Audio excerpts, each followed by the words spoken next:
Prime targets are the Somalis living in America. Trump has now called for mass arrests of Somalis living in Minnesota over alleged cash transfers.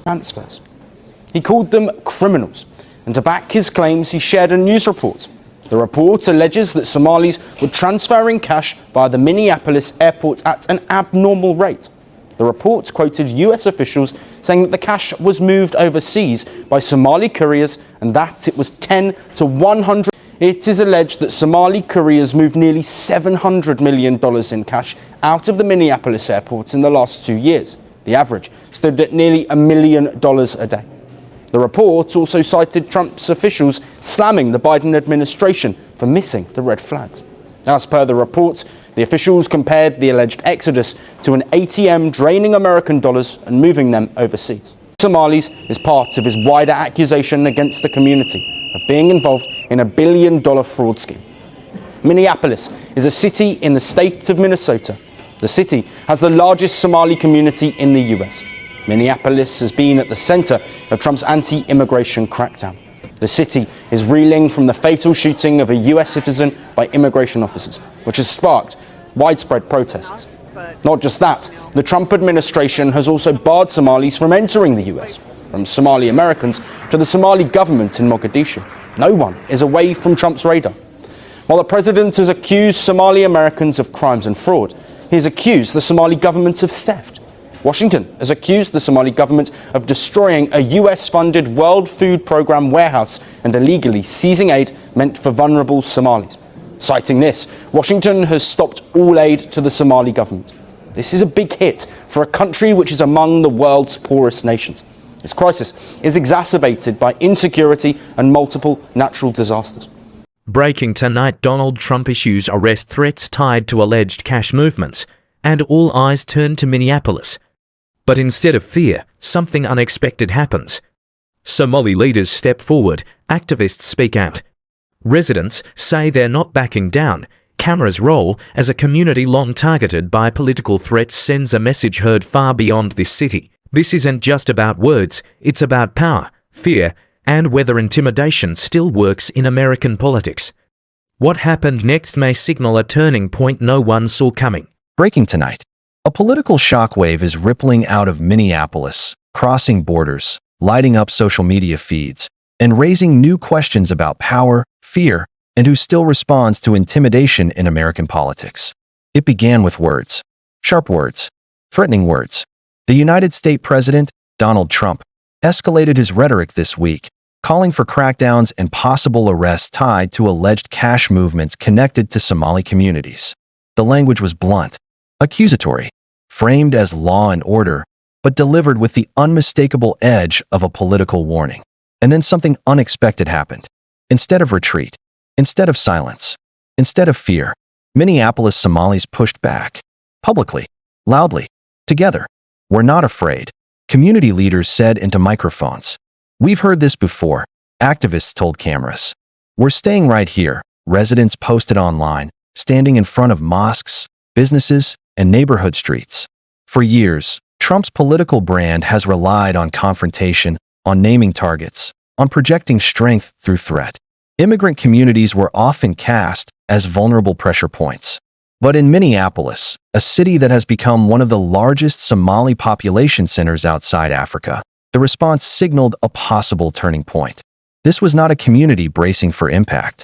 It was a community stepping forward. Trump's remarks came amid renewed campaign-style messaging, with allies amplifying claims of financial misconduct, unregulated money flows, and national security risks. No sweeping evidence was presented publicly, no specific charges announced, but the message was clear enough to dominate headlines and trigger anxiety. Or at least, that may have been the expectation. Instead, Minneapolis became a stage for resistance. On street corners and community halls, Somali Americans spoke with calm certainty. They emphasized legality, transparency, contribution. They reminded audiences that remittances are often lifelines for families abroad, not criminal schemes. They stressed cooperation with laws and demanded respect rather than suspicion. The emotional contrast was striking. On one side, the United States president using hard-edged language designed to project dominance. On the other, a community refusing to shrink. Minneapolis is not a random setting in this story. It is symbolic, politically charged, demographically visible. For years, it has been cited by conservatives as proof of failed immigration policy and by progressives as evidence of successful integration. It is both a talking point and a testing ground. That makes what happened next even more significant. Local Somali leaders did not limit their response to press statements. They organized town halls. They held joint appearances with civil rights groups. They addressed national media directly, rejecting the narrative that they should be intimidated. One activist put it bluntly: if they wanted fear, they picked the wrong city. The words traveled fast. Videos of Somali elders speaking calmly about rights and citizenship went viral. Young organizers used short clips, sharp captions, and confident messaging to counter the threat narrative. Mosques opened doors to journalists. Small business owners spoke about taxes paid, workers hired, neighborhoods stabilized. This was not defensive crouching. This was political confidence. Behind the scenes, analysts noticed something else. Trump's language, once enough to dominate the conversation on its own, was no longer uncontested. The response was faster, more coordinated, less reactive.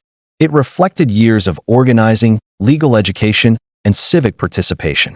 In other words, experience. Many Somali Americans in Minneapolis are no longer new arrivals navigating an unfamiliar system. They are voters, candidates, donors, media figures, parents of children born as citizens. They understand the mechanics of power, and they are increasingly willing to challenge it openly.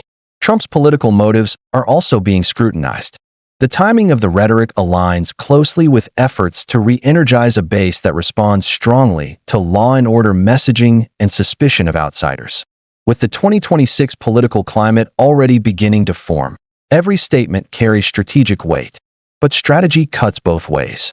By singling out a highly organized and media-savvy community, the United States president may have underestimated the shift underway. Fear, once assumed, is no longer guaranteed. Outrage can mobilize. Threats can backfire. National civil rights organizations quickly echoed the Minneapolis response, framing the issue not just as a Somali concern, but as a broader test of how immigrant communities are treated under political pressure. Faith groups joined in. Legal advocates reminded the public that allegations require proof, not applause lines. The tone remained disciplined. No calls for unrest. No escalation. Just refusal. That refusal matters. For decades, immigrant communities in the United States have often been portrayed as politically passive, reluctant to attract attention, cautious in the face of authority. Minneapolis suggests a different reality. A generation that has grown up amid scrutiny is no longer willing to absorb it quietly. This has implications far beyond one city. If Trump's intimidation tactics lose effectiveness here, they may lose power elsewhere. Other communities are watching. Other leaders are taking notes. The message from Minneapolis is being read as a signal that standing firm can change the narrative. There is also a media shift at play.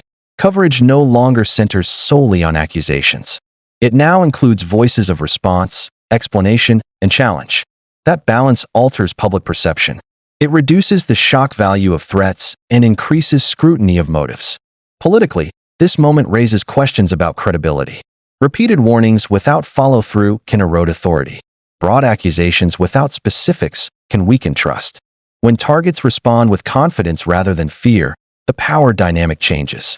Trump built much of his political rise on the idea that he alone was unafraid to speak harsh truths. But what happens when the people he targets are no longer afraid of him? That question hangs over Minneapolis tonight. Community members there are not claiming victory. They are not dismissing the risks of political pressure. They understand that rhetoric can still translate into policy. But they are signaling something crucial. They will not be silent. They will not disappear. They will not be easily intimidated. As the 2026 landscape begins to take shape, this episode may be remembered as more than a clash of words. It may mark a recalibration of how power is contested in American politics. Not through force, not through fear, but through visibility, unity, and public pushback. Trump's language was designed to project strength. The response from Minneapolis reframed that strength as vulnerability. When threats meet defiance, the outcome is no longer predictable. In a city long used as a symbol by others, Somali Americans are now defining the narrative themselves. Calm, clear, unmoved. And in doing so, they may have delivered the clearest message yet to the United States president and to the political system watching closely. Fear is no longer automatic. Intimidation is no longer absolute. And the old playbook may no longer work.